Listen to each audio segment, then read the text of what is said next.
നമസ്കാരം. ഇന്ന് പറയാൻ പോകുന്നത് വീരഭദ്രസ്വാമിയുടെ മൂലമന്ത്രമാണ്. ഈ മൂലമന്ത്രം ആകാശഭൈരവ കൽപ്പത്തിൽ നിന്നെടുത്തിട്ടുള്ള ഒരു അപൂർവ മന്ത്രമാണ്. വളരെ ഉഗ്രതയോടെ നിൽക്കുന്ന വീരഭദ്രന്റെ മൂലമന്ത്രം കൂടിയാണ്. വീരഭദ്രമൂർത്തിയെക്കുറിച്ച് പറയുകയാണെങ്കിൽ ഏറ്റവും ഉഗ്രമായ ശിവന്റെ സ്വരൂപമാണ്. ഭൈരവമൂർത്തിയെപ്പോലെ തന്നെ വീരഭദ്രസ്വാമിക്ക് പ്രത്യേക സ്ഥാനമുണ്ട്.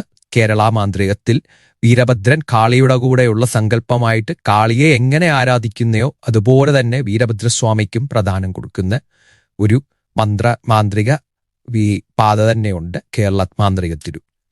അതുപോലെ സ്വാമിയെക്കുറിച്ച് കൂടുതൽ പറയാൻ വാക്കുകളില്ല. അത്രയ്ക്ക് ഉഗ്രവും അതുമാത്രമല്ല ഉപാസിക്കുന്നവ അല്ലെങ്കിൽ ഭക്തന്റെ കണ്ട് അറിഞ്ഞ് കാര്യങ്ങൾ നടത്തിക്കൊടുക്കുന്ന ഒരു മൂർത്തിയും കൂടിയാണ്. ഭയം എന്നത് പിന്നീട് വീരഭദ്രസ്വാമിയെ ഉപാസിക്കുന്ന ഒരാൾക്ക് ഒരു തരത്തിലും ശത്രുഭയമോ മൃഗഭയമോ ഒരു ഭയവും വരില്ല എന്നാണ് പ്രമാണം. അതുമാത്രമല്ല, ശത്രുക്കൾ എതിരെ എന്തെങ്കിലും ചിന്തിക്കാനുള്ള ഒരു ബുദ്ധി പോലും വീരഭദ്രസ്വാമിയുടെ ഒരു സാന്നിധ്യം അല്ലെ ഒരു ഉപാസനയുള്ള ഒരു വ്യക്തിക്ക് നേരെ വരില്ല എന്നാണ് പറയുന്നത്. അത് തുടക്കത്തിൽ തന്നെ മുടക്കുകയും നമ്മളൊന്നും അറിയുക പോലും വേണ്ട, കണ്ടറിഞ്ഞു തന്നെ വേണ്ട കാര്യങ്ങൾ ചെയ്തു വരും. അത്രയ്ക്ക് ഉഗ്രമായ ഒരു മൂർത്തിയാണ് വീരഭദ്രസ്വാമി. ഇന്ന് പല രീതിയും മലബാര മാന്ത്രികത്തിലും തനതായിട്ട് കുലാചാരങ്ങളിലും വീരഭദ്രന് പ്രത്യേക സ്ഥാനമുണ്ട്. അതുപോലെ താന്ത്രിക പദ്ധതികളിൽ തന്നെ വീരഭദ്രനെ സപ്തമാതൃക്കളോട് ഇരിക്കുന്നതും അങ്ങനതായിട്ടുള്ള ഒരു ആചാരവും രീതികളും ഉണ്ട്. പക്ഷെങ്കിൽ അങ്ങനെ ശാന്തമായിരിക്കുന്ന വീരഭദ്രന്റെ മന്ത്രമല്ല ഇന്ന് പറയാൻ പോകുന്നത്. പിന്നെ നമ്മുടെ താന്ത്രികത്തിൽ തന്നെ ഉഗ്രതയോടിരിക്കുന്ന വീരഭദ്രന്റെ പല മന്ത്രങ്ങളും ഉണ്ട്. ഗോക്ഷീരാഭം എന്ന് തുടങ്ങുന്ന അത് ഓരോ ധ്യാന ശ്ലോകങ്ങൾക്കും വ്യത്യാസപരമായ മൂലമന്ത്രവും ഓരോ ധ്യാനത്തിലും വീരഭദ്രന്റെ പല കൈകളുടെ എണ്ണത്തിന് വ്യത്യാസമുണ്ട്. നിറം തന്നെ ഗോക്ഷീരാഭം പാലുപോലെ ഉള്ളതുണ്ട്. പിന്നെ കറുത്ത നിറത്തിലുള്ള ധ്യാനമുണ്ട്. അങ്ങനെ പല രീതിയിലുള്ള ശിവന്റെ അത്യുഗ്ര രൂപമാണ് വീരഭദ്രൻ എന്ന് പറയുന്നത്. അതുപോലെ തന്നെ ഭദ്രകാളിയും വീരഭദ്രനും ശിവനിൽ നിന്നുണ്ടായവർ എന്നാണ് പറയുന്നത്.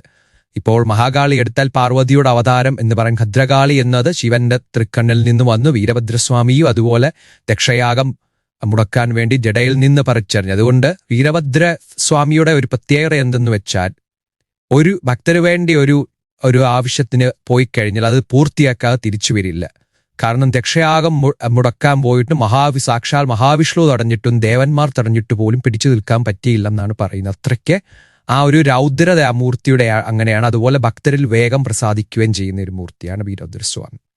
അപ്പോൾ മലബാര മാന്ത്രികത്തില് അതിന് പ്രത്യേക ചൊല്ലുമന്ത്രങ്ങളും വളരെ കാളിയുടെ പോലെ തന്നെ കളമിട്ടുള്ള അതുപോലെ കള്ളും മാംസവും എല്ലാം വെച്ചുള്ള പ്രയോഗങ്ങളും ഒക്കെ ഉണ്ട്. താന്ത്രികത്തിൽ തന്നെയാണെങ്കിലും മധ്യമത്തിലും അങ്ങനെ നല്ല രീതിയിൽ സ്വാത്വികമായിട്ടും വീരഭദ്രസ്വാമിക്ക് പൂജകൾ ചെയ്യാറുണ്ട്. ഇന്ന് പറയാൻ പോകുന്നത് ആകാശഭൈരവ കൽപ്പം, അതായത് ഭൈരവന്റെ ആകാശ ഭൈരവ മൂർത്തിയുടെ അത് മാത്രമല്ല ശൈവ മൂർത്തികളുടെ ഒരു മന്ത്രങ്ങളും അതിന്റെ വിധാനങ്ങളും അടങ്ങുന്ന ഒരു കൽപ്പമാണ്. അതിൽ നിന്നെടുത്തിട്ടുള്ള വീരഭദ്രന്റെ ഒരു ഉഗ്രമായ മന്ത്രമാണ് പറയുന്നത്. മൂലമന്ത്രവുമാണ്. ഈ മന്ത്രം നിങ്ങളുടെ അറിവിലേക്കാണ്. ഇത് ഗുരുവിന്റെ അടുത്ത് നിന്ന് പഠിച്ചേ ഇതിന് ഉപാസിക്കാൻ വിധിയുള്ളൂ. കാരണം ബീജമന്ത്രങ്ങൾ വളരെ ശക്തിയേറിയതും സാന്നിധ്യം വളരെ വേഗം വരുന്നതുമായ കുറച്ച് ഉഗ്രതയുള്ള മന്ത്രമാണ്. അല്ലാതെ വീരഭദ്രന്റെ ശാന്തമായിരിക്കുന്ന സ്വരൂപത്തിലുള്ളതും മറ്റ് മൂലമന്ത്രങ്ങൾ ഇടുന്നതാണ്. ഇന്ന് പറയാൻ പോകുന്നത് ആകാശഭൈരവ കൽപ്പത്തിൽ നിന്നെടുത്തിട്ടുള്ള വീരഭദ്രന്റെ ധ്യാന ശ്ലോകവും മന്ത്രവും. ആദ്യം ഋഷിയും ഛന്ദസ്സും ദേവതയും. കാലയുദ്ര ഋഷി ജഗതിച്ഛന്ദ വീരഭദ്രോ ദേവത. ധ്യാനം. മരതകമണി നീലം കിങ്കിണീജാലമാലം പ്രകടിതമുഖമീശം ഭാനുസോമാഗ്നി നേത്രം അസിസ പരശുഖേടാത്യുഗ്രമുണ്ടാഗ്രഹസ്തം വിദുതുക പിശകേശം വീരഭദ്രം നമാമി. അതായത് പച്ചമരതത്തിന്റെ നിറമുള്ള ശരീരമുള്ള വീരഭദ്രസ്വാമിയാണ് പറയുന്നത്. അതുപോലെ കിങ്ങിണികളും മാലകളും അണിഞ്ഞതും ഭയങ്കരമായ അതുപോലെ മഹേശ്വരന്റെ രൂപവും 3 കണ്ണുകൾ, അത് സൂര്യനും ചന്ദ്രനും 1 അഗ്നിയുമായെന്ന് പറയുന്നു. വാൾ, പരശു, മഴുവ, ഖഡ്ഗം തുടങ്ങിയ ആയുധങ്ങൾ കയ്യിൽ ധരിച്ചതും പിന്നെ കയ്യിൽ ഉയർത്തിപ്പിടിച്ച ശിരസും പിശാചിന് സമമായ കേശങ്ങൾ കുലുക്കിക്കൊണ്ടുവരുന്ന വീരഭദ്രനെ നമിക്കുന്നു എന്നാണ് ധ്യാനത്തിൽ പറയുന്നത്. അപ്പോൾ ഉഗ്രമായി വീരഭദ്രന്റെ ഒരു ധ്യാനമാണ് ഈ പറയുന്നത്. ഇനി ഇതിന്റെ മൂലമന്ത്രം പറയുന്നു. ഓം ശ്രൗം വീരഭദ്രായ വൈരവംശവിനാശായ സർവലോകഭയങ്കരായ ഭീമവേഷായ ഹും ഭട്ട് ശ്രൗം ശ്രൗം ഹ്രീം ഖം ഭട്ട് രിപൂൻ ഭട്ട് സ്വാഹ. ഇത് ശത്രുക്കൾക്ക് അത് വളരെ ഉഗ്രമായ പ്രയോഗങ്ങളോട് അടങ്ങിയ മന്ത്രമാണ്. പ്രയോഗങ്ങൾ പറയുന്നില്ല. പിന്നീട് ഈ മന്ത്രം സ്വാത്വികമായ രീതിയിൽ എങ്ങനെ സിദ്ധി വരുത്തുന്നു എന്നുള്ളതൂടെ പറയുന്നു.